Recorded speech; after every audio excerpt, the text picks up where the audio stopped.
Bon alors, j'ai juste besoin d'un flash à l'intérieur, le reste on s'en fout. Prends-moi ça, tu veux bien? Ta caméra, coupe-la.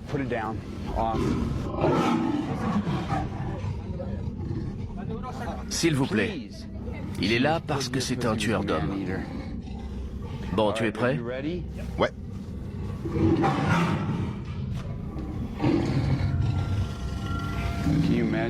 T'imagines s'il te sautait dessus? Tu veux avoir la gueule en gros plan?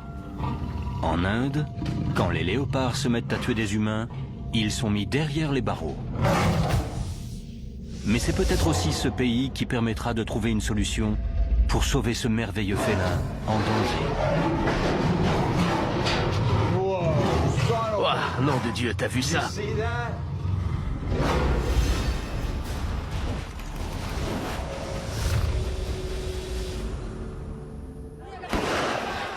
En Inde, humains et léopards sont obligés de cohabiter sur le même territoire. Et quand les deux espèces se rencontrent, des gens sont parfois blessés et même tués. Les félins aussi souffrent de la situation.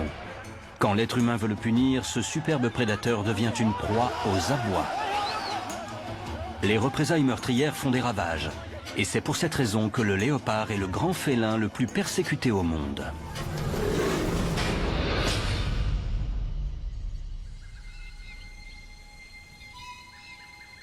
On estime qu'il y aurait 12 000 léopards à l'état sauvage en Inde. Tel quel, le chiffre peut impressionner. Mais il y a seulement un siècle, ils étaient 5 fois plus.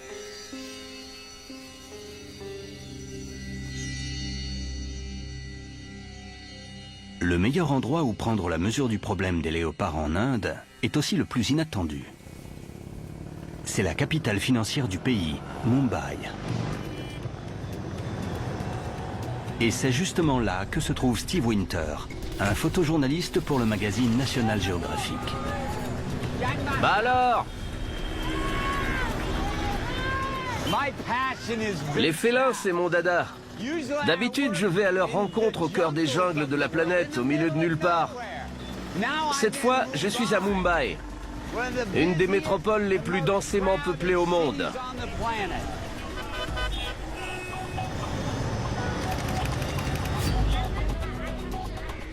Difficile d'imaginer qu'on puisse trouver de grands félins à l'endroit où 21 millions d'habitants vivent dans un vacarme et un chaos indescriptible. Pourtant, ils sont là, à quelques enjambées, dans le parc national de Sanjay Gandhi, un espace protégé de près de 9000 hectares aux portes de la ville. Sur ma droite, un parc national de taille modeste où vivent pas loin d'une quarantaine de léopards. Et sur ma gauche, la métropole de Mumbai. Dans un parc aussi petit que celui-ci, on compte généralement une poignée de léopards, pas une quarantaine. Ce pourrait être la densité démographique de félins la plus élevée de la planète, avec près d'un individu et demi par kilomètre carré. Et les fauves ne restent pas sagement dans le parc. La nuit, les léopards quittent le parc et viennent en ville. On le sait grâce aux caméras de surveillance. C'est leur territoire de chasse.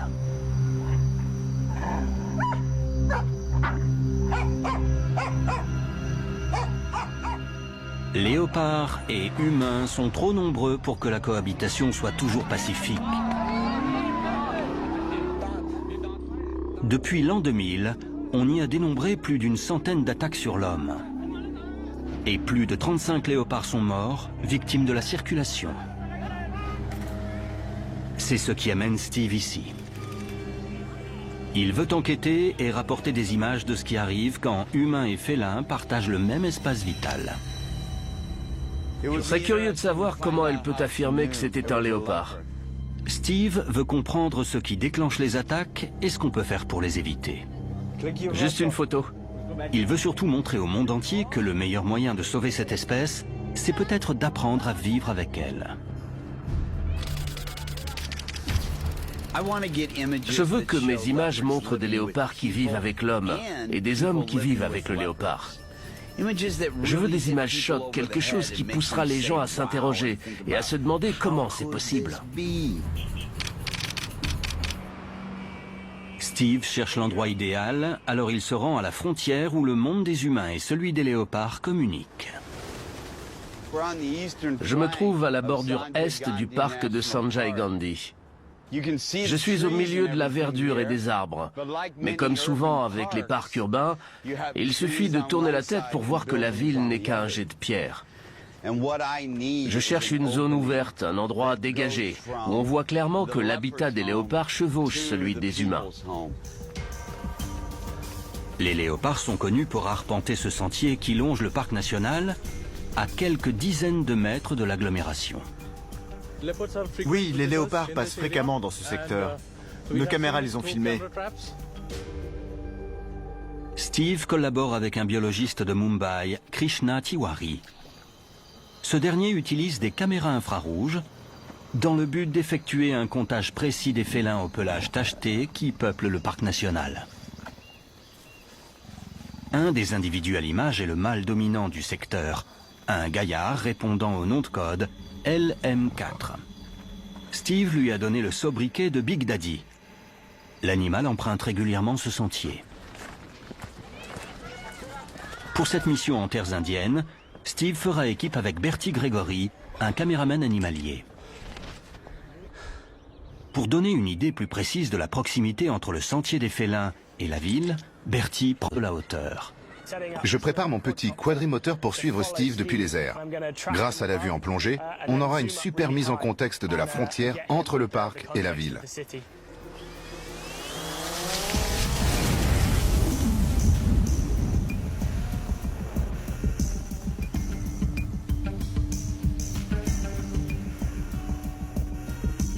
À cet endroit, le sentier emprunte une passerelle qui longe un immeuble d'habitation.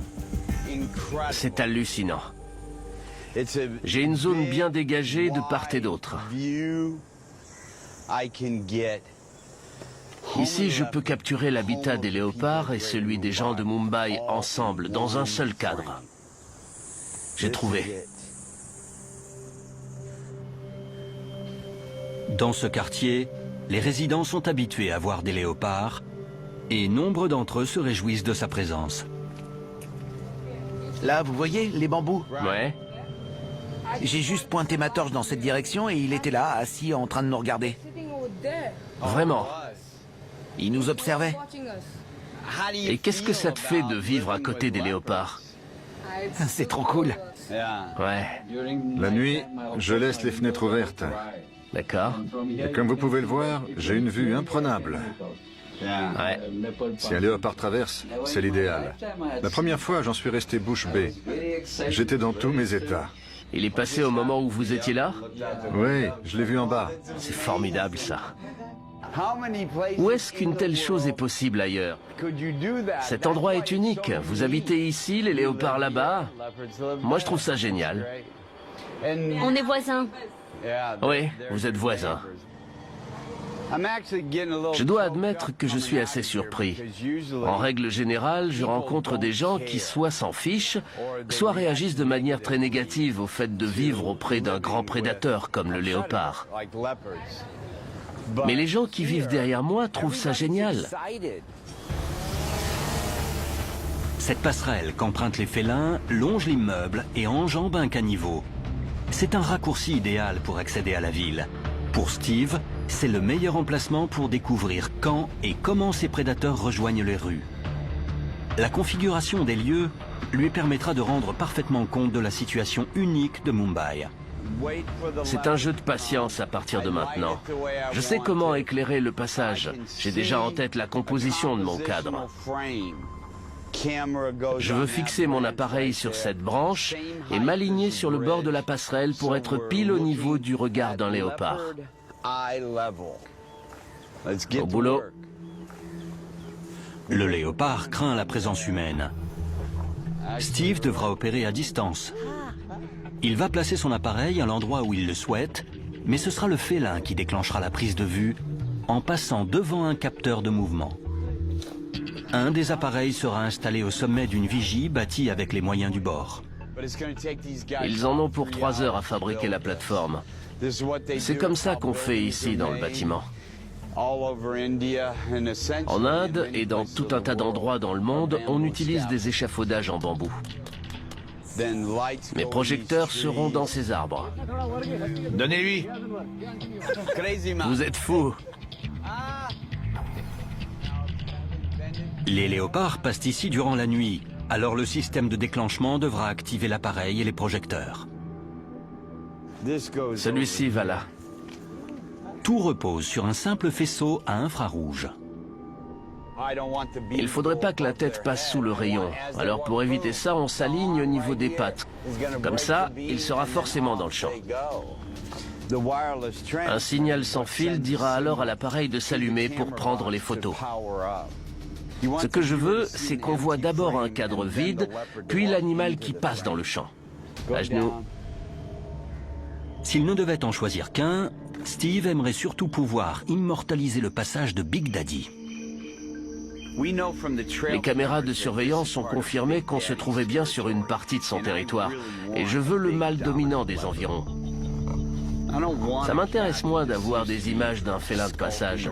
Je préfère avoir celle d'un animal qui est clairement chez lui. La photo aura plus d'impact, je pense.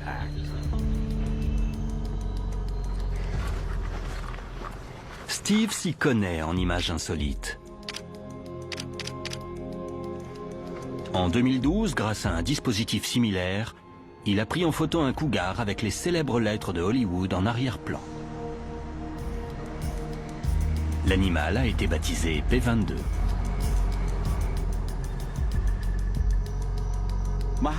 Mon cliché a fait de P22 une célébrité. Il est devenu le symbole de la lutte que son espèce doit mener pour s'adapter au monde des humains. Depuis, on a lancé la construction d'une passerelle pour permettre à des animaux sauvages comme lui de traverser les autoroutes californiennes, qui sont autant de clôtures qui les emprisonnent. Et tout ça est parti de ce cliché que j'ai eu la chance de faire. Steve espère obtenir une image aussi évocatrice ici, à Mumbai. Faisons un test. Quelqu'un peut passer devant le rayon? Passez devant le capteur. Super. Le dernier Projo donne une lumière sublime. Le piège est en place. Steve n'a plus qu'à croiser les doigts pour que Big Daddy se montre, et vite. La mousson est imminente. Quand le déluge aura commencé, les félins devraient se faire très discrets et beaucoup moins actifs. Steve s'en remet à sa bonne étoile et poursuit son enquête en attendant. Il s'apprête à vivre une expérience radicale avec des léopards. Et cette fois, il n'aura pas à user de stratagème. Il sera face à un animal fou de rage et qui a pris goût à la chair humaine.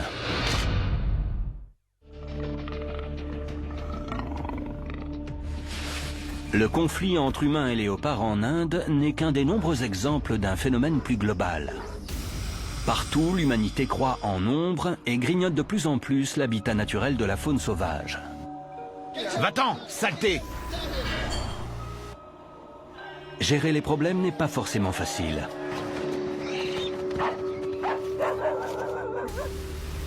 Steve va rapidement découvrir à quel point la situation en Inde incarne notre relation amour-haine avec les grands prédateurs.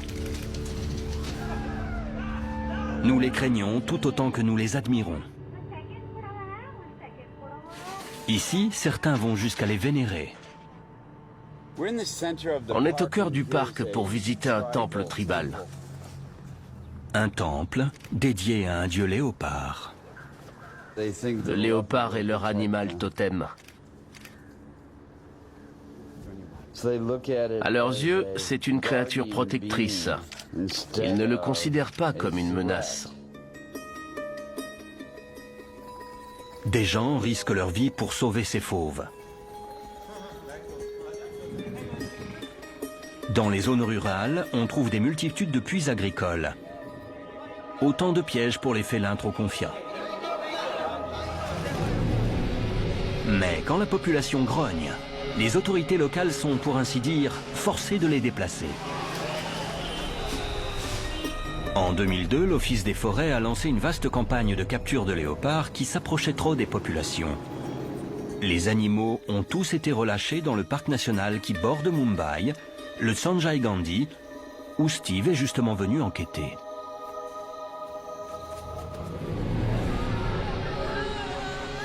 La même année, le nombre d'attaques de léopards y a connu une hausse aussi soudaine que dramatique, bondissant d'une moyenne de 7 à 30. 20 personnes ont trouvé la mort en 2002, 12 autres l'année suivante et 15 l'année d'après.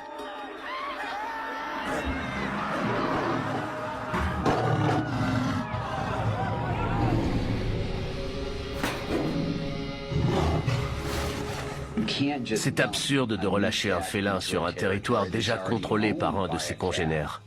Il n'y a pas assez de place, alors l'un des deux est expulsé, et le seul endroit où il peut aller, c'est là où vivent les gens. C'est pour ça qu'après il y a des morts.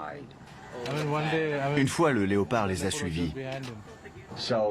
En essayant de régler un problème local, ils en ont créé un autre encore plus important. Déplacer un animal est rarement efficace. Mais parfois, les léopards posent un tel problème qu'ils doivent être mis derrière les barreaux. Par exemple, quand ils prennent subitement goût à la chair humaine.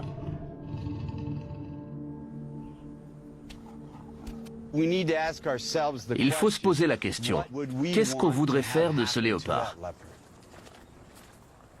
On l'enferme, soit, et après, est-ce qu'on fait venir un chasseur pour l'abattre? Ou est-ce qu'on le transfère dans un centre d'accueil comme celui-ci pour qu'il passe le restant de ses jours dans une cage? Comme les léopards qui sont dans cette cellule.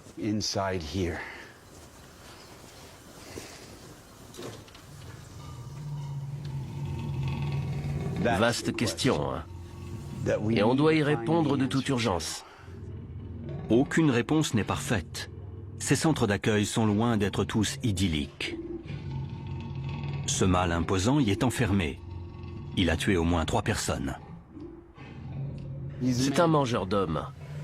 Alors faut pas s'attendre à ce qu'il ronronne.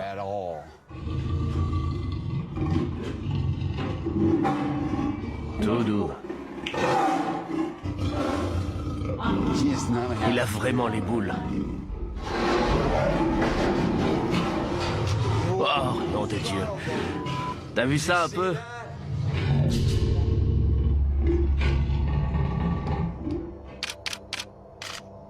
Les autorités auraient très bien pu faire euthanasier ces animaux dangereux. Au lieu de ça, ils se retrouvent ici. Et Steve estime que leur histoire compte autant que celle des autres. Tu veux montrer quoi avec ces photos? Déjà, je veux qu'on se rende bien compte qu'il a été mis en cage.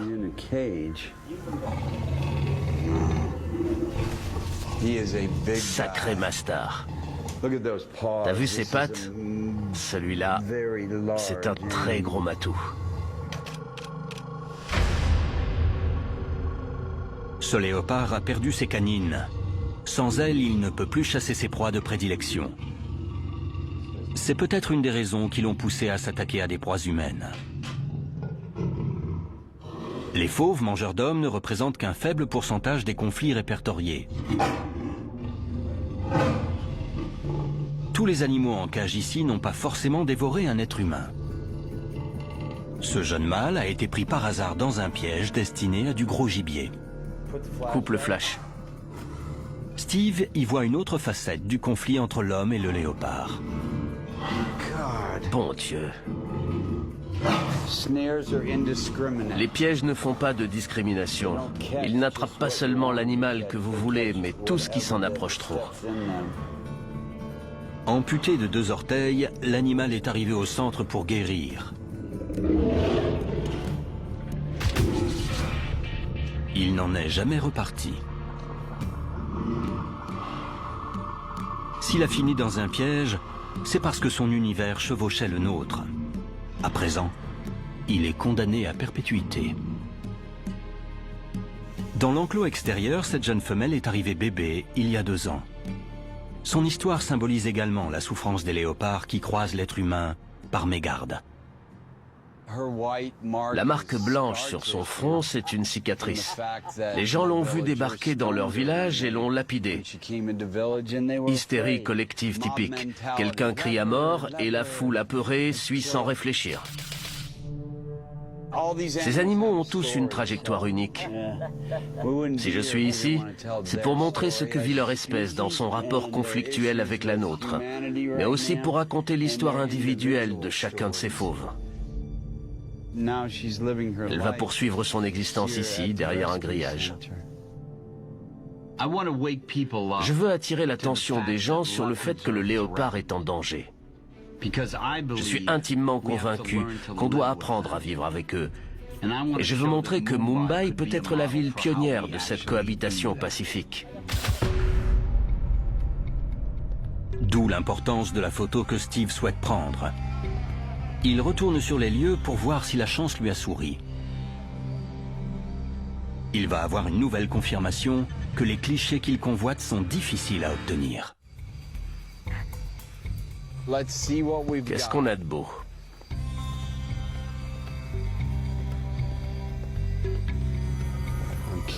Alors... Au crépuscule, plusieurs passants ont déclenché l'appareil en empruntant le pont où Steve s'est installé. Et seulement 30 minutes plus tard...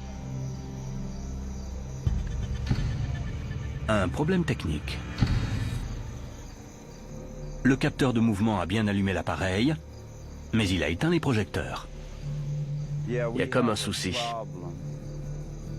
L'erreur coûte cher. Parfois, les appareils ne fonctionnent pas comme on voudrait. Et... quelle poisse. Chaque jour qui passe, la mousson se rapproche. Ce qu'on cherche à faire est loin d'être facile. Si ça l'était, vous pensez bien que quelqu'un l'aurait fait depuis belle lurette. Très bien. Ça remarche. Youpi.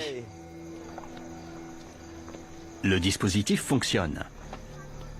Steve est rassuré avant d'aborder la partie la plus difficile de son enquête. Il se rend au cœur du lieu qui concentre les attaques de léopards à Mumbai, le bidonville coincé entre la ville et le parc. Les gens vivent là. Mumbai est une métropole très densément peuplée. Alors quand des gens arrivent des campagnes pour tenter leur chance à la grande ville, les seuls endroits où il reste de la place pour s'installer, c'est en périphérie, voire carrément dans l'enceinte du parc de Sanjay Gandhi. Ici, les habitants n'empruntent pas les mêmes sentiers que les léopards. Ils vivent littéralement sur leur territoire. Pas plus tard que la semaine dernière, ils ont vu un léopard passer pile à l'endroit où je me tiens et attraper un chien.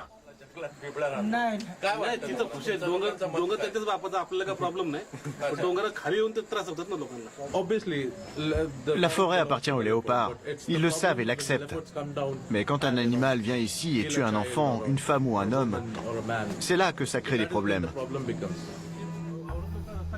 Par là, chaque centimètre carré d'espace est occupé. Il y a des cases partout. Plus de la moitié de la population de Mumbai vit dans ce genre de bidonville.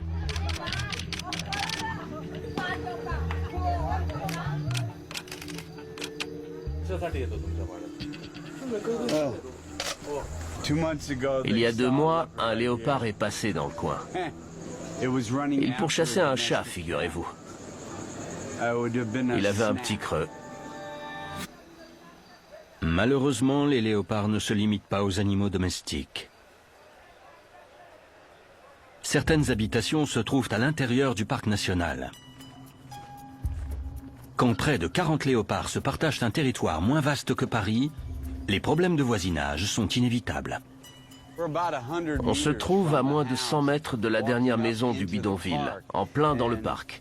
Et il y a déjà des crottes de léopards sur le sentier. Il y a même du sang. C'est plein de poils. Et je note aussi la présence de débris d'os. C'est bien une déjection de léopard à première vue. Je dirais qu'elle n'a pas plus de 2 ou 3 jours. Ouais. On est tout près de cette case-là. Steve souhaite rencontrer des témoins. Il veut essayer de comprendre pourquoi les léopards s'en prennent parfois aux gens. Mais parler aux proches des victimes est loin d'être évident.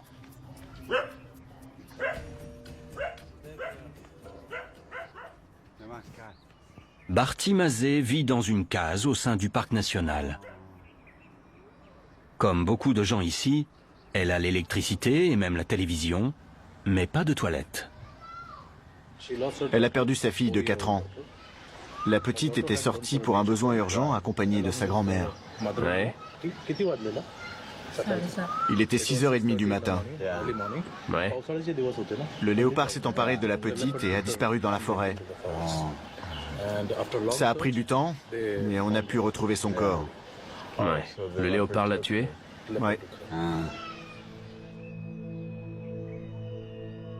Cette fillette s'appelait Iya. Elle avait à peine 4 ans. C'est le père qui a repéré le corps de la petite. Ah. Il participait aux recherches. C'est sa fillette sur la photo. Elle lui manque beaucoup. C'est dramatique, cette histoire. Elle était enceinte à l'époque du drame. Et son dernier enfant est né le même jour que la petite qu'elle a perdue ce matin-là, emportée par un léopard. Les parents n'envoient plus leurs enfants à l'école du quartier parce que cette dernière se trouve au cœur de la forêt et que les léopards rôdent fréquemment autour. Cette mère envoie ses enfants dans une autre école. Honnêtement, l'idée même de subir une attaque de léopard me glace le sang. Pour son gabarit, c'est le félin le plus puissant de tous. J'en ai vu grimper à des arbres avec des proies plus grosses qu'eux dans la gueule. Ils cachent leur nourriture en hauteur, loin des autres prédateurs. Il frôle les 65 km à l'heure. Franchit 6 mètres d'un bond et saute à 3 mètres de haut.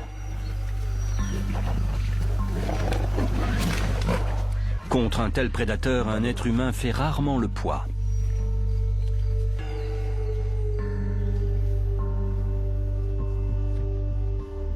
La mort tragique de la petite Iya est loin d'être exceptionnelle. Et elle correspond au contexte particulier qui pousse parfois un léopard à attaquer.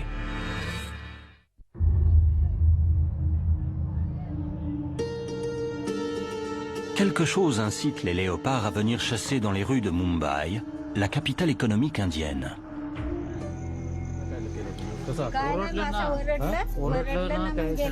Ils ont pu la ramener à l'intérieur, mais le léopard lui a broyé le cou. Ah oui. La sœur de cette dame était sortie sans alerter personne. Ils l'ont retrouvée gisant par terre juste là.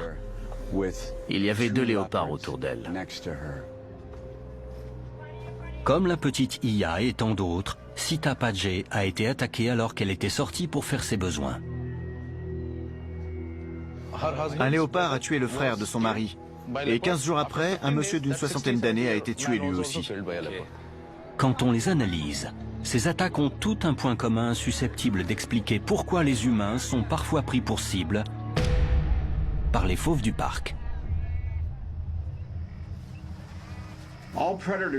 Tous les prédateurs possèdent une image type, une représentation mentale de leur proie de prédilection. C'est ce qui leur permet de déclencher ou pas un acte de prédation.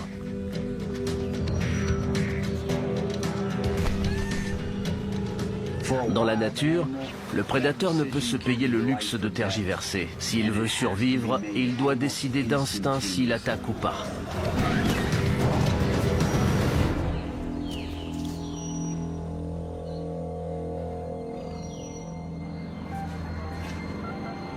L'être humain ne devrait pas correspondre à la proie type du léopard.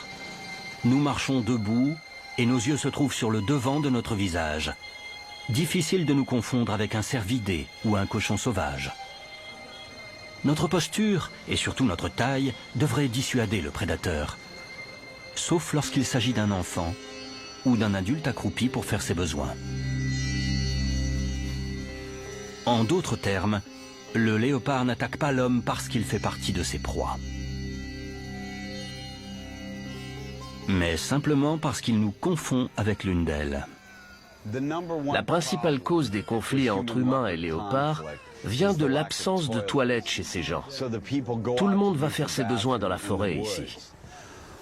Quand ils sont accroupis, leurs yeux sont au même niveau que ceux du prédateur. C'est là que les attaques surviennent. C'est exactement ce qui s'est passé pour cette malheureuse victime.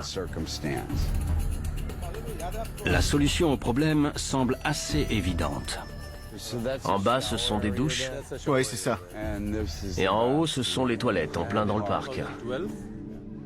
En bâtissant des sanitaires pour les gens des environs, le nombre d'attaques chuterait. Ce qui se passe à Mumbai met parfaitement en lumière les difficultés que peut poser la cohabitation avec de grands prédateurs. Mais j'y vois des solutions. Il faut changer notre comportement pour réduire le risque d'attaque.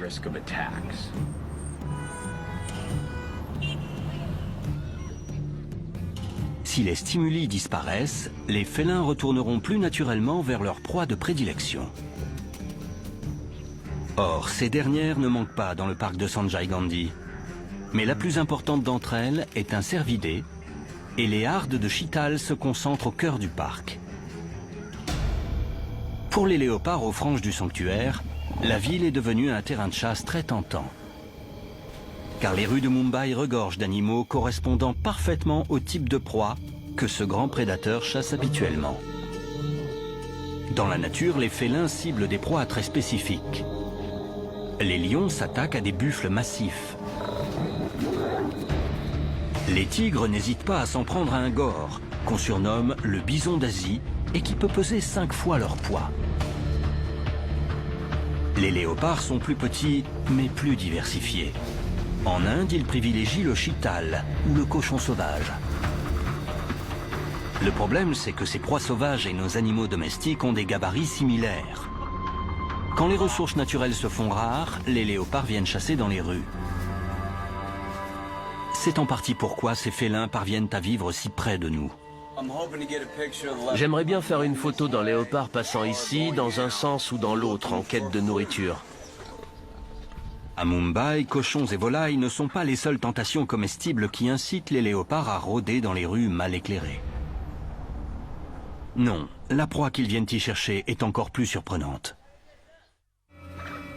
Les rues bondées de la ville regorgent parfois de proies parfaites pour un chasseur aussi redoutable.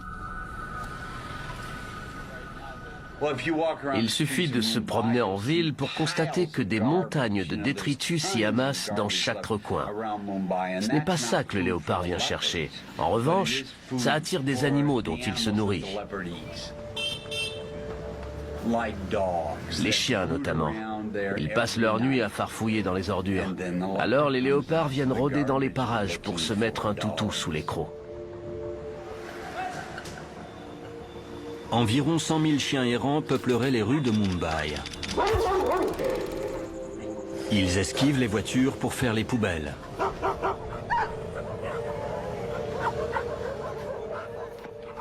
À l'instar du manque de toilettes dans les bidonvilles, les chiens errants sont au cœur du conflit entre l'humain et le léopard. En 2009, une étude a montré que la moitié du régime alimentaire des léopards de la région se composait de chiens. Dans les quartiers où Steve a parlé à des victimes d'attaques, les chiffres annoncent une densité de 100 chiens par kilomètre carré. Le problème, c'est que les chiens vivent près des humains. Ils attirent les léopards en ville au contact de l'homme. Et c'est comme ça qu'il y a des attaques. La ville a récemment mis en place un ramassage des ordures plus fréquent dans les zones limitrophes du parc pour réduire la présence problématique des chiens errants. Ouais, t'es belle. Allez, on y va. Les résultats sont encourageants. En 2015, une nouvelle étude a montré que les chiens ne représentaient plus qu'un quart du régime alimentaire des léopards. Allez. C'est un des premiers pas dans la bonne direction. Mais tant qu'il y aura des chiens errants, des léopards viendront les chasser. C'est le message que Steve entend faire passer à travers son cliché. L'arrivée de la mousson et de ses pluies diluviennes est une histoire de quelques jours à présent. Jusqu'ici, Steve n'a pas obtenu la moindre image, ni de Big Daddy, ni du moindre léopard. Pris par le temps, Steve et Bertie décident d'employer les grands moyens et de tenter un coup de poker. Bertie est partisan d'une nuit de planque à l'ancienne. J'aimerais un plan de léopard qui se dirigerait directement sur l'objectif. Donc je dois disposer la caméra sur le sentier. Bertie devra passer la nuit seul dans le parc. Je serai posté à environ 30 mètres là-bas, les yeux rivés sur mon écran de contrôle. Je ne fermerai pas l'œil de la nuit. Je devrais me tenir prêt à déclencher à tout instant parce qu'ils aiment bien passer à l'improviste. La nuit va être ultra longue. À l'origine, ces caméras contrôlables à distance ont été développées pour la télé-réalité. Je me suis trouvé un bon petit coin, je pense. La distance est pas mal. 20 mètres, je dirais. Je suis assez près pour avoir mes appareils en visuel, mais assez loin, j'espère, pour ne pas influencer ou perturber le comportement des animaux. Tant que je ne fais pas le moindre bruit, évidemment. Ah ouais! J'étais pas sûr que ça rendrait bien. J'ai à l'écran ce qui se passe sur la passerelle en ce moment. Donc, on a Steve en train de positionner son petit piège à lui. Admirez-moi ça.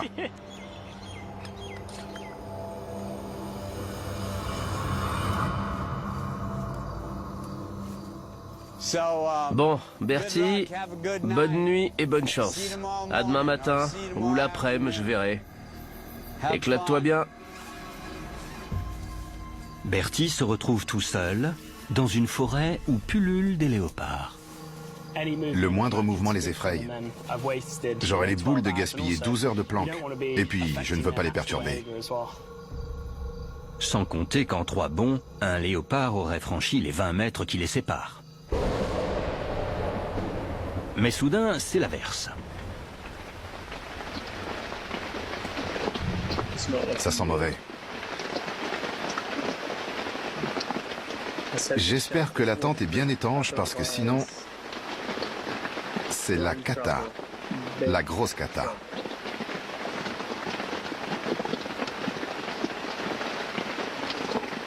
Pourquoi, me direz-vous? Eh bien, je suis entouré d'appareils qui détestent la pluie. Là, c'est même un test grandeur nature pour éprouver le matos installé dehors parce qu'il tombe des trompes d'eau. On pourrait leur verser un seau d'eau dessus, ce serait pareil. C'est dingue. Si la pluie persiste, aucun léopard ne passera et le matériel pourra être endommagé.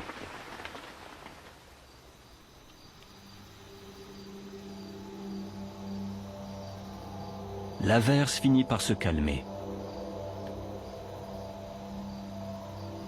Bon, alors, jusqu'ici, j'ai vu... rien du tout. On peut même dire que c'est d'un ennui mortel.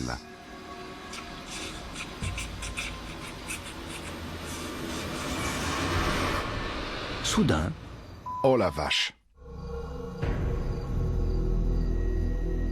quelque chose a déclenché les projecteurs.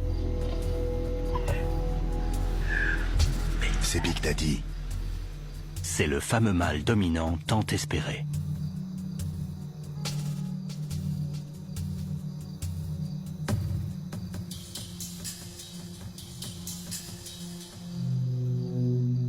Sérieux? Je l'avais bien dit qu'ils aiment débarquer à l'improviste. C'est dingue.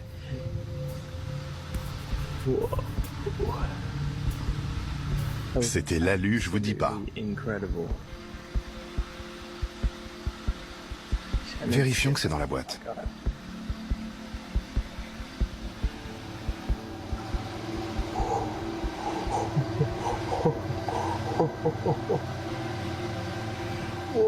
Waouh! Ce bestiau! Il a un énorme pli de peau qui pendouille sous le cou.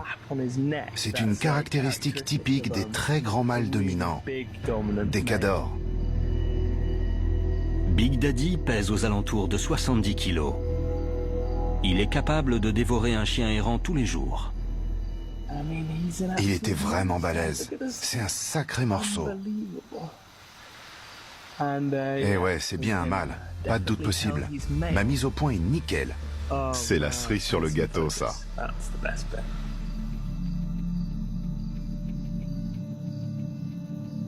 Bertie a toute la scène en vidéo. Une question demeure à présent. L'appareil photo de Steve a-t-il pris le cliché tant désiré? Ce cliché unique d'un léopard traversant notre monde en toute confiance, avec les immeubles en arrière-plan? Le lendemain, le photographe vient vérifier.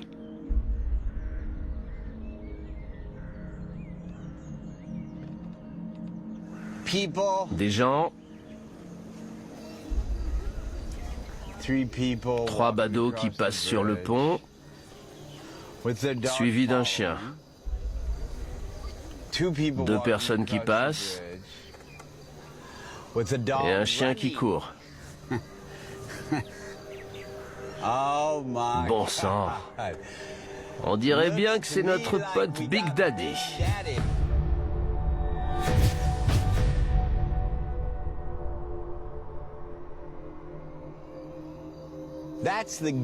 C'est la récompense à toute cette attente. On ne sait jamais ce qu'on va obtenir. On n'y croit plus et vlan. Le boulot finit par payer. On a monsieur Big Daddy qui passe nonchalamment sur sa passerelle. Et tranquille, hein, avec le flegme de celui qui fait son petit tour du propriétaire. Relax. Vous savez quoi? Je sens qu'un énorme poids s'est envolé de mes épaules. Je vous jure. Je l'ai eu. C'est pas formidable de voir l'humain et le léopard vivre l'un à côté de l'autre comme ça? Le choc des photos. Celle-là fera la une. Dans tout le paradoxe qu'elle incarne, d'un côté, elle révèle la coexistence effective de l'homme et du léopard. De l'autre, elle rappelle qu'un prédateur aussi redoutable présente un risque.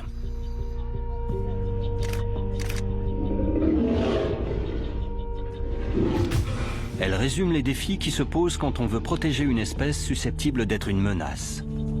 Il faut sauver les léopards. Donc, il faut éliminer tout germe d'un risque de conflit potentiel avec l'homme. Construire des toilettes dans les bidonvilles. Purger les rues des chiens errants. Éviter les axes qu'empruntent les fauves la nuit. Plus important encore, nous devons mieux comprendre et accepter que pour survivre, cet animal majestueux n'a plus d'autre choix que de s'adapter au monde qu'on lui impose. Je suis venu ici parce que le léopard est le félin le plus persécuté de la planète. Et je souhaite de tout mon cœur que ces images puissent inciter les gens à se préoccuper urgemment du sort de cet animal. On doit sauver ce félin magnifique, et il y a des solutions.